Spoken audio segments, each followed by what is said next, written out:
Tonight, how to best treat addiction. Someone who knows firsthand says forcing people into rehab is not the way. If I had been locked up, I probably wouldn't be alive now because I didn't want to be there. Organizers of yesterday's rally are calling for new laws to help people with addictions, but some say involuntary treatment could do more harm than good. You can really see all these trees. I mean, they weren't here last year. This is the effect of one year of high water. The fight between creating hydroelectricity and preserving artifacts. Residents worry erosion is destroying some of the last remnants of the Beothuk culture. Soldiers are there fighting because, they want their children to have a regular life.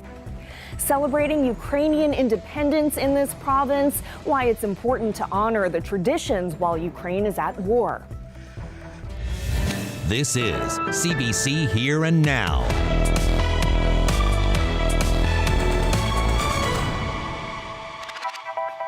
Good evening and welcome to Here and Now. We begin with the issue of drug addiction in this province. Grieving families have put out an emotional plea to change the law, a change that would allow them to force their loved ones into addiction treatment programs. But one mental health advocate says involuntary care is not the answer and could put lives at risk. Here and Now's Malone Mullen reports. You got it! You got it! Turn them away! That's the sound of grief, anger, and desperation.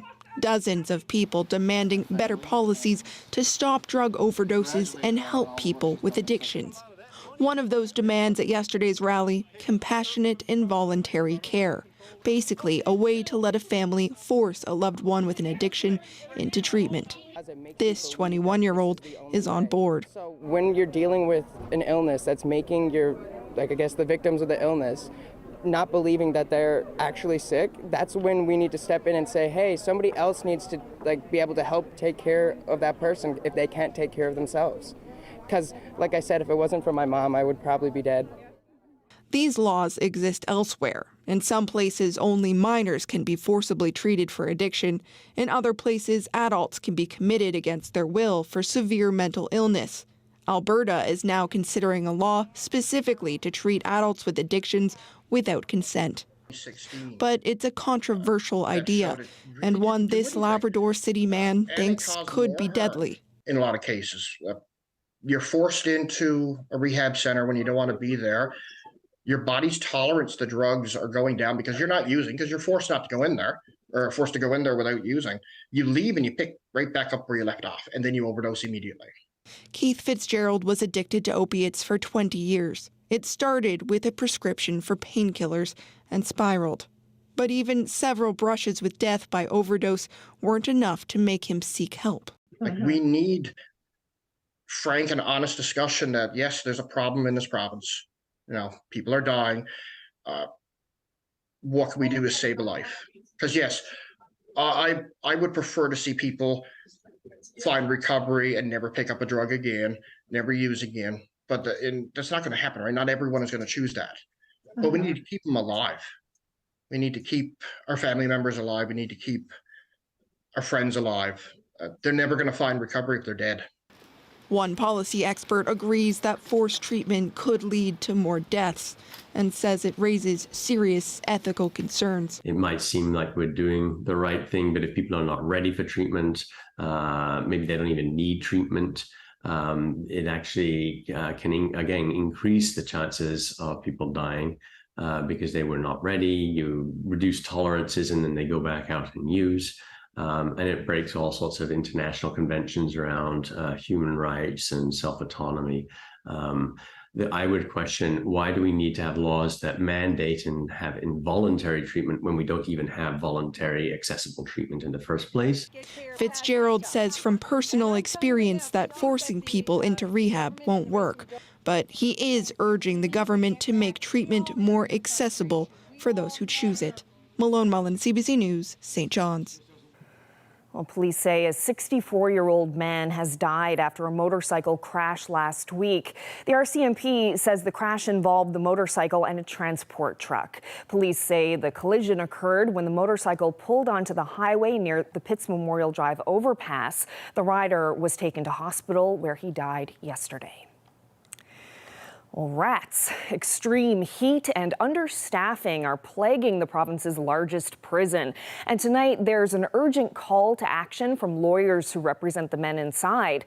Her Majesty's Penitentiary has a reputation of being decrepit and antiquated, but now there are suggestions the situation is at its very worst. Ariana Kelland is live outside HMP tonight. Ariana.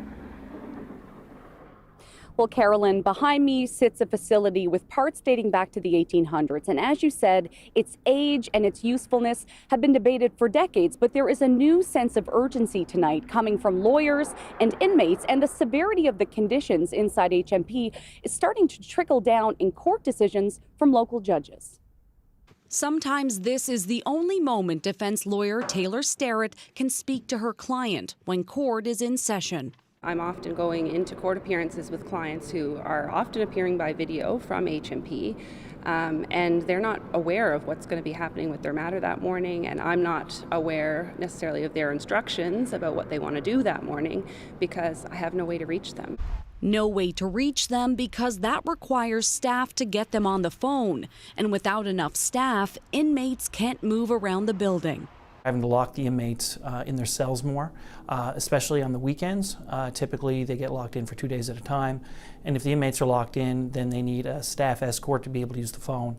Then they also need a staff escort to do visits. So most inmates haven't had, I think there's been no visits for the last 6 weeks.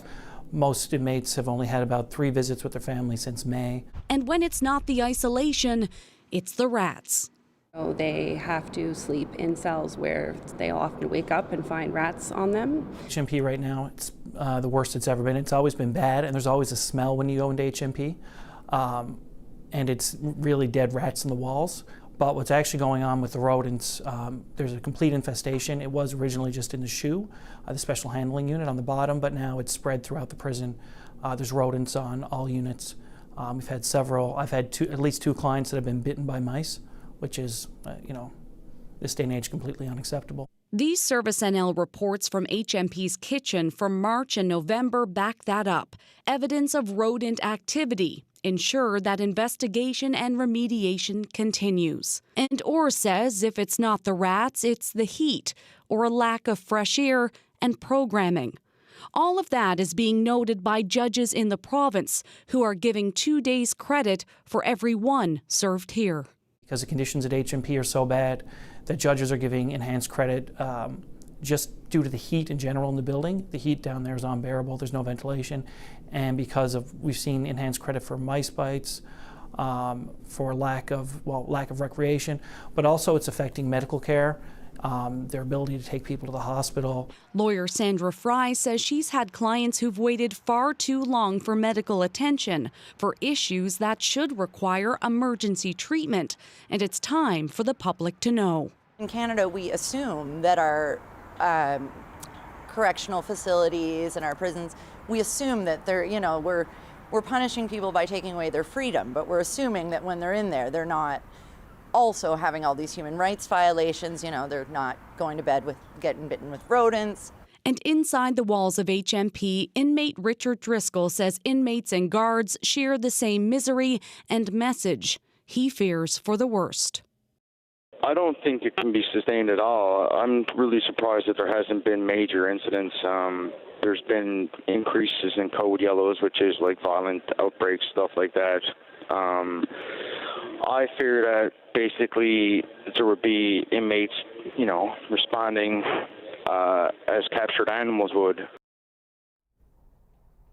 Now, this is all to say that, of course, there's now a call for change and a call for action. Now, the Department of Justice did release a statement about an hour ago saying that Pest Control makes regular visits to HMP, that it recognizes that the facility is old, and they do acknowledge that some inmates will be delayed or could be delayed going to outside medical and dental appointments. Now, on the issue of staff, they say that they've done a lot of recruitment over the summer and that they have earmarked money to put towards training of those officers. Meanwhile, of course, Carolyn, there was a death at HMP just 2 nights ago. Very little details have been released from that incident. Ariana Kellen, CBC News, St. John's. Well, new polling from Narrative Research shows support for the governing Liberals in this province is falling. If there were an election, 40% say they'd support Andrew Furey's Liberals. That's 10 percentage points lower than it was in May. Support is now at a similar level with the PCs, which are now at 37%, up 6 points. The one bit of good news for the provincial government is overall satisfaction is holding steady, with 57% saying they're mostly or completely satisfied with the job the Liberals are doing.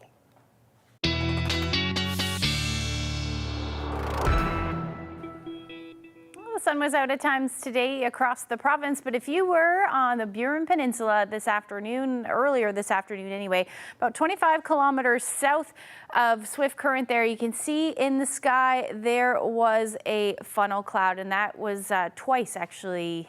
Carol said that they fell, or that they were around. Now, funnel clouds are basically, if they reach the ground, they're tornadoes. But this one, because it's a rotating column of air, didn't touch the ground. That means that it's a funnel cloud. And I got some questions about whether this is a water spout. Now, a water spout is essentially a tornado that forms over water. So this, in fact, was a funnel cloud. Now, there's lots of activity happening as far as showers are concerned across the province. We've got some lightning as well, if I zoom in a little bit here, along the northeast coast. The risk of lightning will continue tonight, but the other thing that I'm keeping my eye on is Tropical Storm Franklin down in the Caribbean. We'll talk all about that and have the forecast when I come back. Thanks, Ashley. Well, a group of residents around a lake on the interior of Newfoundland is raising concerns about rising water levels. NL Hydro operates a dam that controls the levels, and residents say it's keeping those levels too high. Now, it's not just property washing into the water, but the last remnants of the extinct Beothuk culture. Ryan Cook reports. It's too late for reconciliation on Beothuk Lake.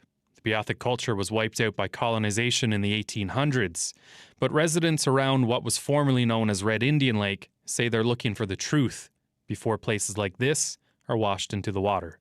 So this is actually a real Beothuk site where they had one of their mammotiques years ago. It's very important, but as you can see, it's very close to the edge of the lake, and that's the concern right now.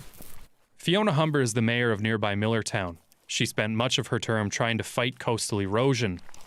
So you can really see the damage here, hey? You can really see all these trees. I mean, they weren't here last year. This is the effect of one year of high water. This isn't just a lake. It's also a hydroelectric reservoir. Its levels are controlled by Newfoundland and Labrador Hydro. Humber and others believe hydro is keeping the water too high and causing priceless damage.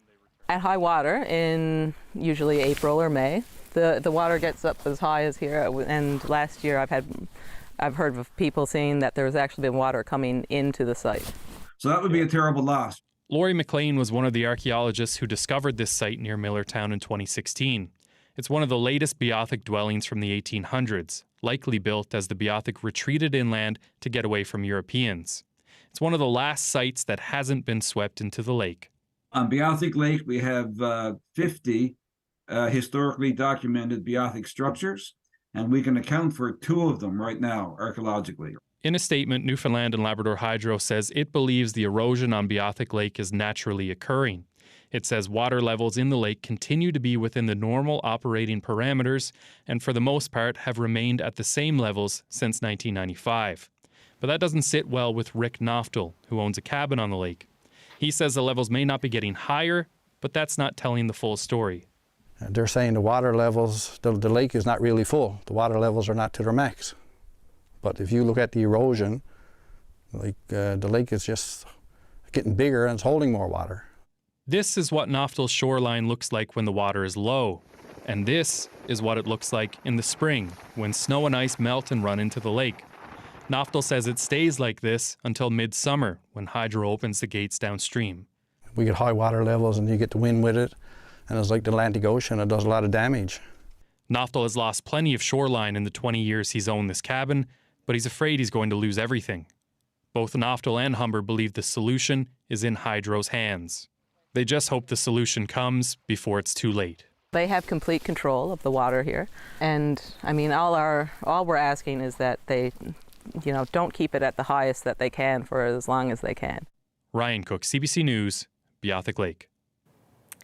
Well, today marks Ukraine's Independence Day, commemorating its separation from the Soviet Union in 1991.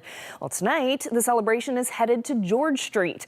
Arlette Lazarenko has that story.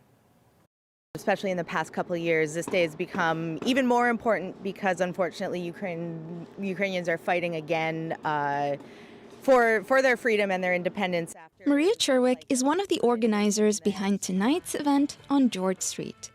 This is the second year the event has taken place. She said the first year's event happened spontaneously when she and her band, the Kubasonics, played as part of a summer concert that just happened to fall on Ukraine's Independence Day. We also did a dancing workshop, and we were blown away actually by the number of people that came out. It was really special. At this year's event, people will experience Ukrainian folk music and dances, and the opportunity to learn the steps. Break arms with the person to your right.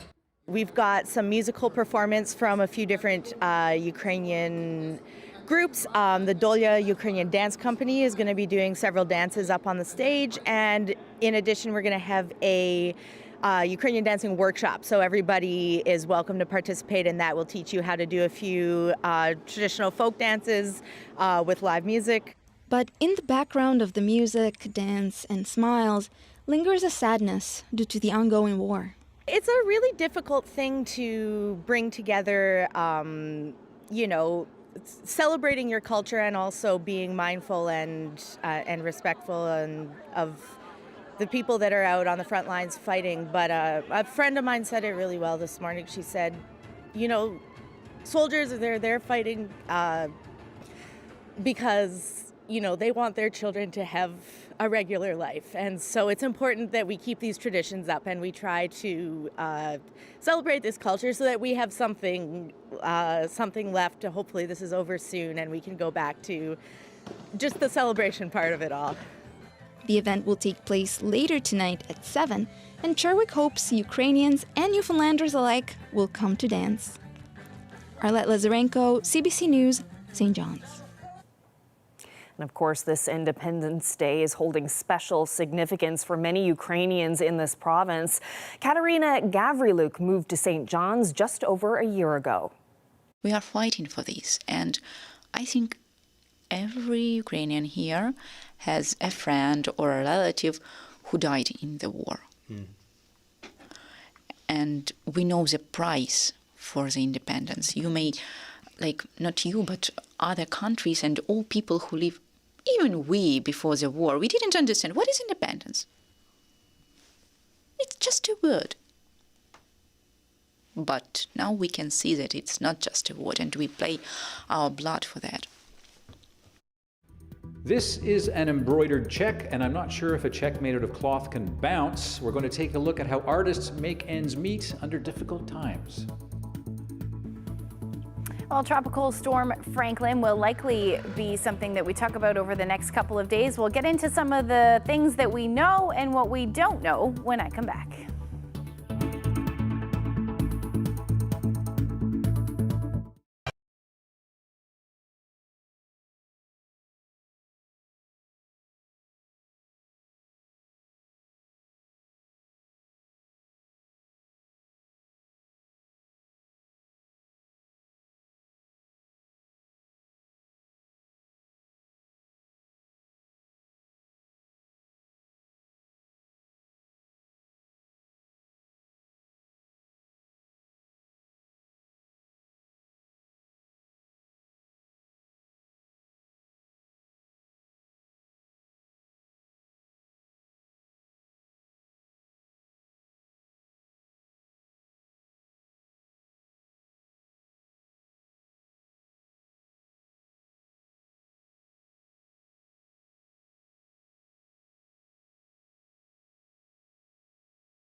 Time for a look at the weather. And Ashley, a lot of people wondering about Franklin and the effect that storm could have on this province. You mentioned earlier that there are things that we know and things we don't know. Yeah, I think the key thing at this point is to stress that there are a number of factors that are in play as we head through the next couple of days. Tropical Storm Franklin right now, what we do know is it is on the high end of a tropical storm, gusts about 110 kilometers per hour at the moment. And the track of the system over the next couple of days is going to be a turn to the right and then eventually a turn to the north as we head into Saturday early morning. And then eventually looks like it will strengthen to potentially a Category 2 hurricane by the time we get through the weekend. It's going to encounter a pretty favorable environment for that at this point. Looks like it will be west of Bermuda as well. But again, we're talking about a cone of uncertainty. So this is what this is here. That's the cone of uncertainty. So that means that the track or impact can be felt anywhere within that cone. But take away the cone there, you can see this is what we call a spaghetti plot of the various models that exist for hurricane forecasting. You can see pretty much that they're in pretty decent agreement over the next couple of days, the 3 to 5 day time frame.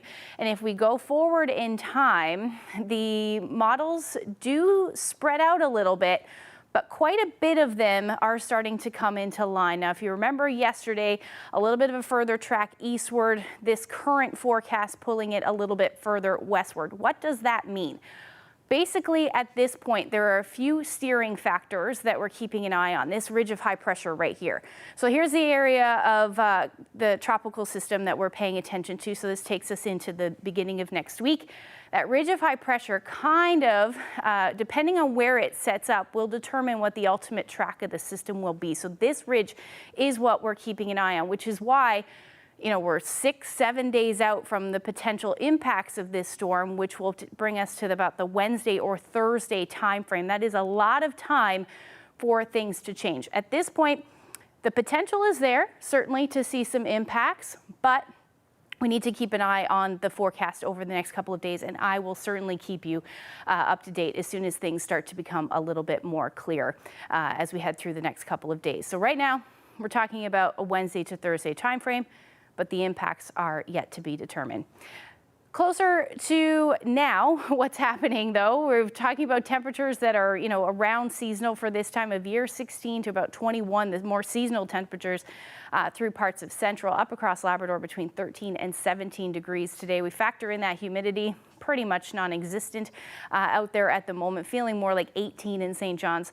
But for the most part, most of us are not seeing any humidity, but we are seeing some showers and thunderstorm activity. We're going to see that potential for the next couple of hours. Particularly for the northern peninsula as a little bit of a trough moves through. You can see some of those heavier showers bringing some lightning as well through portions of central. It'll be very short-lived when they do develop, but the showers there, as you can see, which could bring some heavy showers at times as well. As we head through the overnight tonight, that will be a general clearing trend. We'll see the potential for some fog patches developing as we get past midnight. Temperatures tonight are going to drop, especially in low-lying areas. We could even see some patchy frost. Warmest temperatures east, up across Labrador, you're looking between 8 to 12 degrees. And as we head through tomorrow, generally an absolutely beautiful day, in fact, across the island. We'll likely see some cloud cover lingering in the morning for the Bonavista Peninsula as well as the Avalon, but it should turn into a beautiful day. Showers, a story, periods of rain, in fact, up across Labrador, Lab West and northern Labrador as we get into the afternoon hours. Temperatures tomorrow looking pretty nice, 17 to 21 or 23 degrees, relatively light winds for the most part. Up across Labrador, you're looking at your temperatures around 14 degrees for Nain, about 15 for Lab City, but the rest of Labrador, central and southeastern portions are looking at those temperatures into the low to mid 20s. So that's the forecast. But even though we're looking, or at least I'm keeping an eye on Franklin for the next week, we are headed into the peak of hurricane season. That's around September.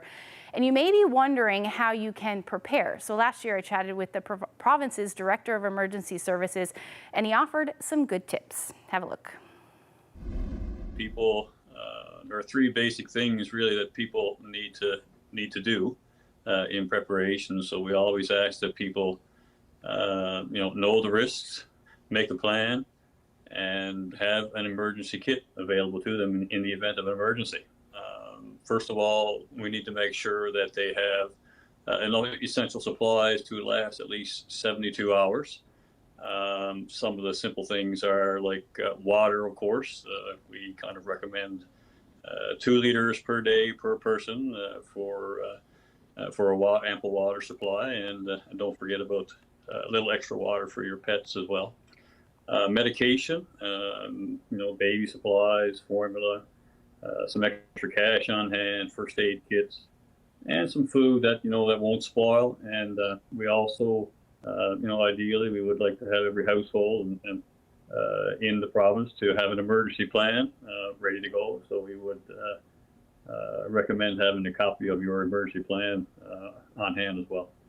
Visit our website, our Be Prepared website, to find all the things that we can do. And some great tips there as we await the track of Franklin later next week. I do have a correction to relay. Earlier in the show, we heard from a recovering addict talking about his concerns over forcing people into treatment. Now, his name is Keith Fitzpatrick, not Fitzgerald. We do apologize for that error.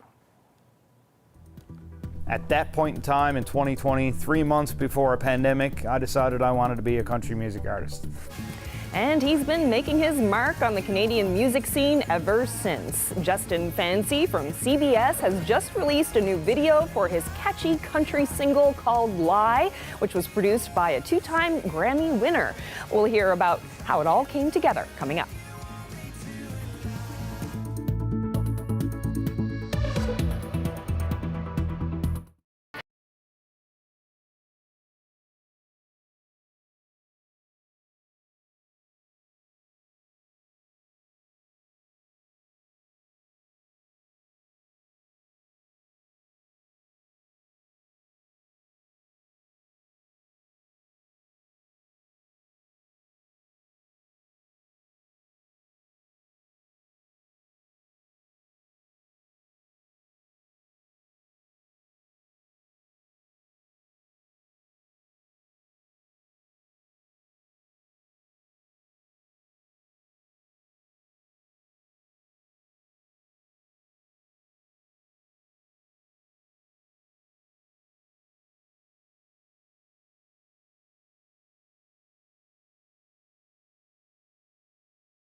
Well, it's no secret that if you want to be an artist, you have to make certain sacrifices, and it's not always easy to make ends meet. And that is actually the title of an exhibit here. Kevin Melanson is the artist who's created some interesting things for you to take a look at, including these embroidered checks that you'll see on the exhibit. So tell me a bit about how you came up with this idea. As somebody who's been making art for a little while, I went to art school down in New Brunswick. And ever since graduating from art school, I have had to either have one job or 2 jobs, or I think at one point 3 jobs, in order to continue to make ends meet. And so a few years back, I decided that I wanted to start making art about the fact that it's hard to make art when you have to work multiple jobs. So art's the thing that you really want to do, and yet you work as a butcher and you also work selling fabric? Yes, I do. Yeah, so I work at East Coast Quilt Co. on Water Street, and Anderson's Butcher also on Water Street. It's interesting because for one of my jobs, I'm really talking to people all day about textiles and making things out of fabric and thread. I get a lot of inspiration from that, and I want to go home and make stuff. But I'm also tired at the end of the day, and so when I get off work, I don't always want to just sit on the couch and make stuff. So it's hard to maintain an art career when you also have another career. So built into this exhibit is the whole idea of money and making ends meet. And so if you take a look at these wonderful little checks that you've embroidered, these are fairly realistic. I don't know if you could actually cash this, and I don't know if you can actually bounce an embroidered check, but this looks like a real check. Yeah, I mean the cash has been checked there, or I mean the check has been cashed, so I cashed this check on my phone using the app, and so because of that I was able to keep the check. And when I'm working on these things, I usually have the check just sitting on a table in front of me, and I'll hold it up to what I'm working on just to make sure that all the proportions are right. And in some ways, this exhibit documents the financial travails of being an artist, because you have checks, and there's a series of checks on these, but you also have documents and other things that you've embroidered. Do you want to tell me about those? Not everybody gives you money as checks in this day and age, and so a lot of galleries will give you e-transfers, and so I thought that e-transfers might not translate that well into embroidery, and so what I have done is embroidered out letters and emails sort of confirming that I will be getting funding from these different bodies. And I'm assuming that these are institutions that actually paid you? Yes, yeah. All of this is money that I have actually received.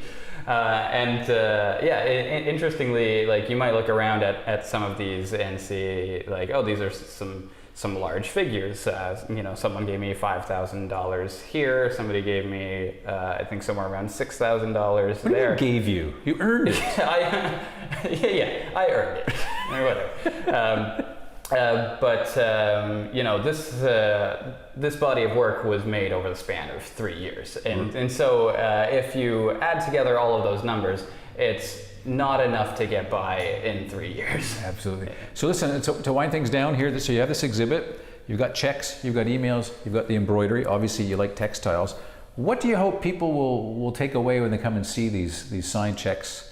And I guess it's how little you've actually made. That's a part of it, but there's also a relationship between money made and labor. All right. This is a pleasure to meet you. Good luck. And I hope that these embroidered checks turn into more real checks so that you can make more embroidered checks. Thanks a lot. Yeah, me too. Yeah. All right. Thank you. Well, staying with the arts, local musician Justin Fancy is getting ready to launch a new country album next month and has just released a new video for his single, Lie. The singer from CBS started recording music in 2020 and has been making his mark on the country music scene ever since.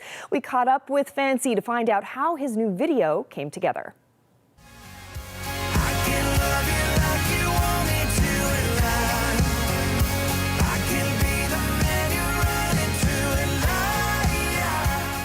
This song came about, I guess, I've just, all my career in the last 3 or 4 years, I've just kind of sat down on a whim and wrote a song. I've never been a guy to actually sit down and write. I just comes out of me.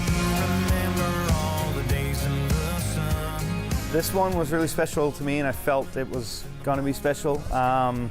Just the lyrics, and it's a, it's a typical country breakup song. I've written a lot of those, but this one just stood out to me. I co-wrote this with my producer Clint Curtis, and he's in Springdale, and he also produced and played all the instrumentation on this this song.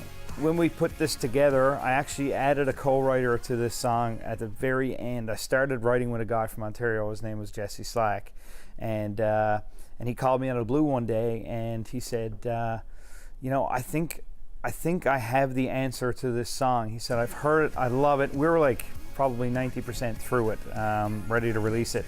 And he said, I've heard it, I love it. I think we should change one of the lyrics instead of "and I" to "lie."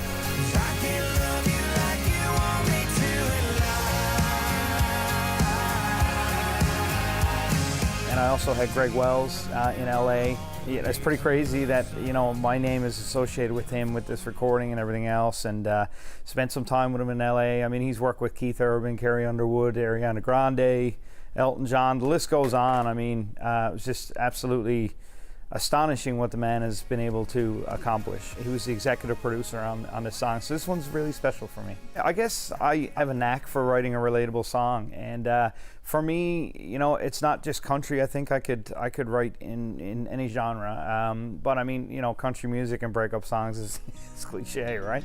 I learned how to play guitar when I was 13 years old, and I felt I could write a song at that time, and I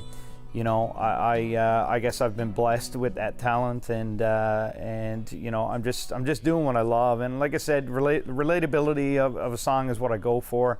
If I see people reacting to the music and relating to the music, it's special to me, and I think it's very important as an artist. We had planned on doing this video in Toronto. A couple things kind of went wayward on that, so we ended up doing it here in St. John's and surrounding area. We actually shot some of the video in Swift Current. We had a couple that offered up their home cabin for a few hours. And Brodie Malloy's, right on the top of Brodie Malloy's and George Street, is where I was doing most of my scene and stuff like that.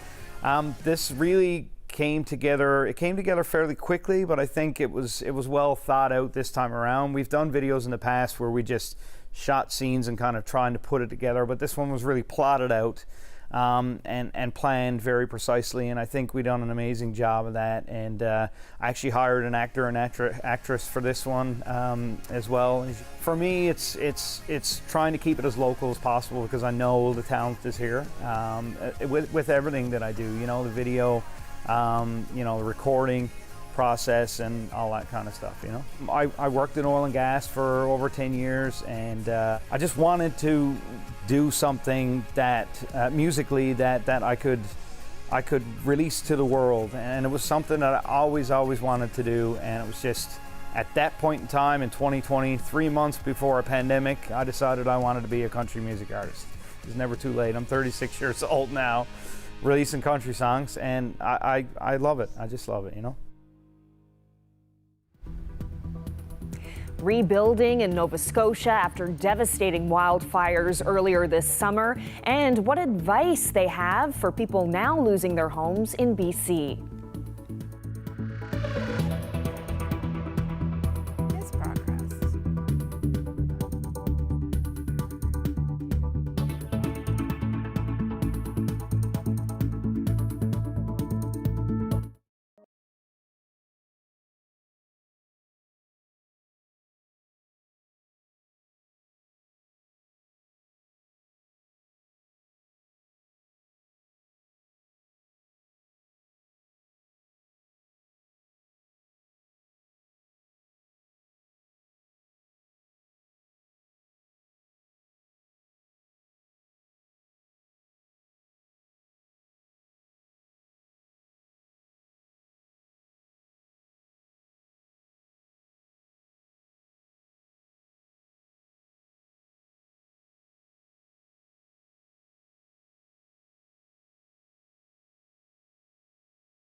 Former U.S. President Donald Trump is expected to turn himself in to authorities at a jailhouse in Georgia tonight. He's facing criminal charges related to alleged efforts to overturn his 2020 election defeat in that state. He's an American hero.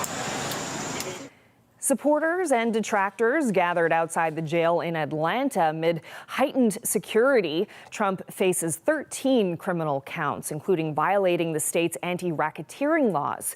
Some of his 18 co-defendants have already been booked, including former New York Mayor Rudy Giuliani. Trump has repeatedly denied any wrongdoing. The former U.S. president has been indicted in 4 separate criminal cases now. Well, Russian President Vladimir Putin has offered his condolences to the family of mercenary leader Yevgeny Prigozhin. The leader of the infamous Wagner Group reportedly died in a plane crash north of Moscow yesterday. Он был талантливый человек, талантливый бизнесмен. In a televised address, Putin offered modest praise for Prigozhin, calling him a talented businessman. Putin also called him a man with a complicated fate who had made serious mistakes in his life. Prigozhin had been a key Putin ally until 2 months ago when he staged a mutiny against Russia's military leadership. Putin's reference to Prigozhin is the first statement by Russia other than a comment from the country's aviation authority. A criminal investigation into the plane crash is underway.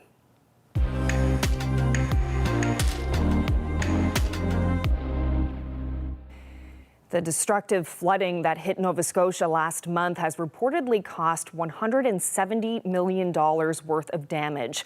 That's according to the Insurance Bureau of Canada.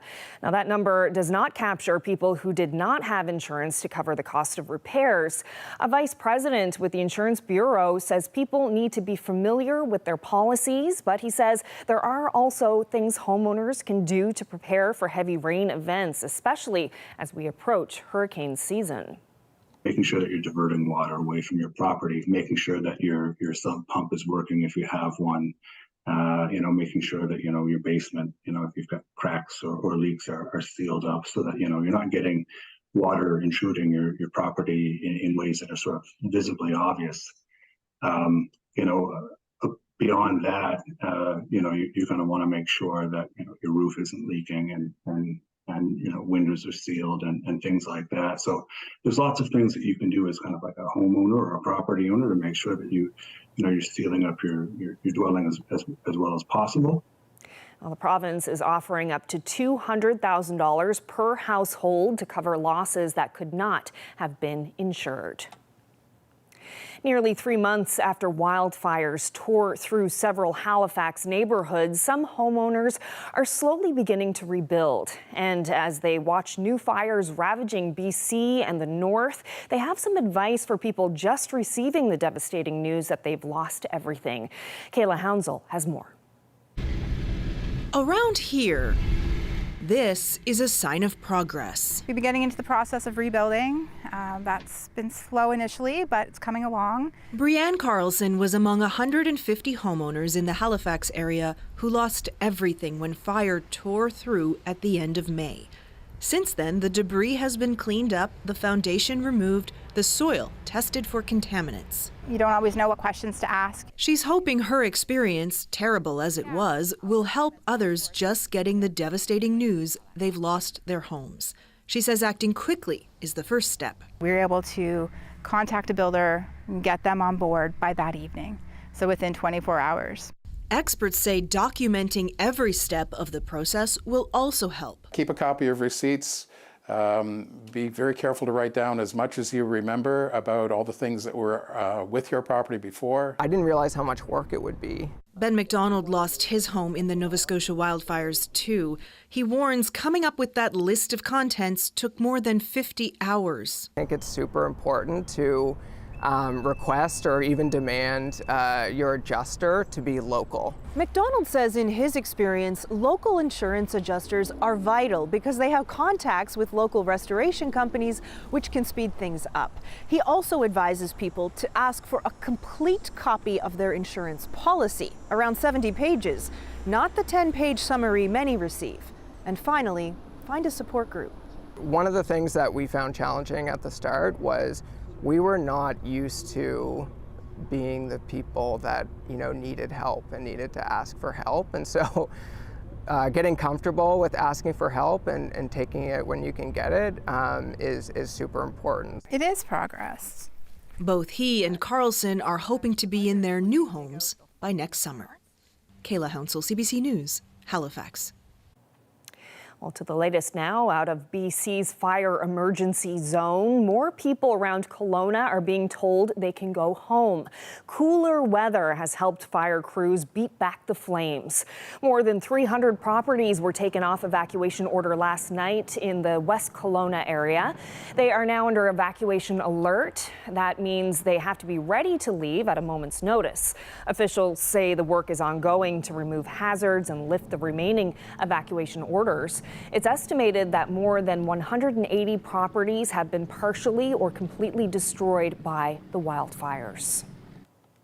And there are no new evacuation orders or alerts in the Northwest Territories so far today. But Yellowknife has been under an evacuation order for a week now, and the Territory is cracking down on those trying to re-enter before the order is lifted. The Emergency Management Act does set out a range of consequences. It's up to but not exceeding a year in custody, and for an individual, it's less than up to but not exceeding a $5,000 fine. The RCMP made it clear they don't want to issue the penalties if someone breaks the order, but they can under the Emergency Management Act. Police are enforcing the roadblocks already in place, turning away people who are trying to go home and are showing up at checkpoints and routes needed for essential services. Well, Newfoundland and Labrador's police watchdog says no charges will be laid against 2 RCMP officers who entered a Mount Moriah home while searching for a missing girl and questioned an 11-year-old while her family slept. Now, that incident happened in June of last year. It was investigated 2 months later by the province's Serious Incident Response Team led by Mike King. King's report says the officers were concerned for the girl's safety and had been informed she was inside a house on the street. It says the officers spent about 45 minutes outside of the home trying to make contact with the family by knocking, yelling, and hitting a furnace multiple times to wake them up. But that claim was disputed by the homeowners at the time.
right, time for a look at the long-range forecast, and that means looking ahead to the weekend. We are already looking ahead to the weekend. Start of the weekend tomorrow looking beautiful for most of us, especially across the island, but there is some rain up across Labrador, and that will stick around as we head into Saturday as well. Let's take a look at the forecast over the next couple of days. So there you go. There's that rain up across portions of Labrador. It'll become more widespread as we head into Saturday morning across the Big Land.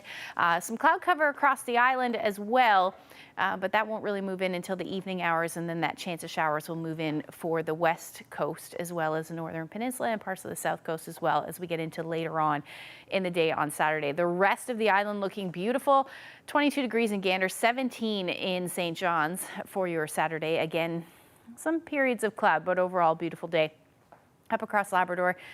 You're talking about your temperatures between 14 to 19 degrees through the day. Now, as we head into Saturday evening and then eventually through the day on Sunday, that chance of showers will continue to affect the west coast, northern peninsula, and southeastern Labrador. Otherwise, just cloudy skies, maybe even a few peaks of sun as the day goes on for the Avalon. But this shower activity will continue, and some of this is actually tropical moisture, which means we could see some showers that will be a bit heavy at times through the day on Sunday, especially for the west coast. Really, it's concentrated towards the west coast and southeastern Labrador. North of that, beautiful, 16 to 19 degrees with sunshine in Labrador. And again, east of that, we should see some sunshine as well. St. John's will hover around 18 degrees. Otherwise, temperatures between 17 and 21 for the rest of the island. As we head and look into the long-range forecast, at least through Tuesday, showers will move in for Monday for St. John's and eastern Newfoundland. By the time we get into Tuesday, we should see some clearing late day and a high near 21 degrees. For central Newfoundland, Monday looking like rain, but clearing on Tuesday. And then for western Newfoundland, you're looking at Sunday and Monday showers, Tuesday clearing, and your daytime highs between 17 and 22 degrees. Now for eastern Labrador, we're looking at some sunshine on Sunday. Monday looks like some showers will return, and Tuesday some sunshine. So a bit of a roller coaster there for you. As far as temperatures are concerned, daytime highs warming as we get into the middle of next week, and pretty much status quo for western Labrador. Sunshine Sunday, Monday. Into Tuesday, we're going to start talking about the potential for some showers in the afternoon. Speaking of some showers off in the distance there, you can see a rainbow here. Great photo. This is a rainbow and cabin views near Rigolette. This is actually Snook's Cove. Iris shared this lovely shot with us. Oh, Rigolette. Bird there hanging out. Yes, very cool. If you have any weather photos that you would like to share with us, so you can send them to my Facebook page there. But the best place is to email them to nlphotos@cbc.ca. Great. Thank you so much for that, Iris. And I guess looking ahead to next week, that 5-day forecast we had brings us to Tuesday. But then when we get into Wednesday, that's when I guess we'll be finding out more about Franklin. Yeah, Wednesday into Thursday. That's the time frame we're looking at right now. But again, I will completely keep you posted, and we will talk about it going forward. Yeah. All right. Thank you. And thank you for watching us this evening. Have a great night. Good night.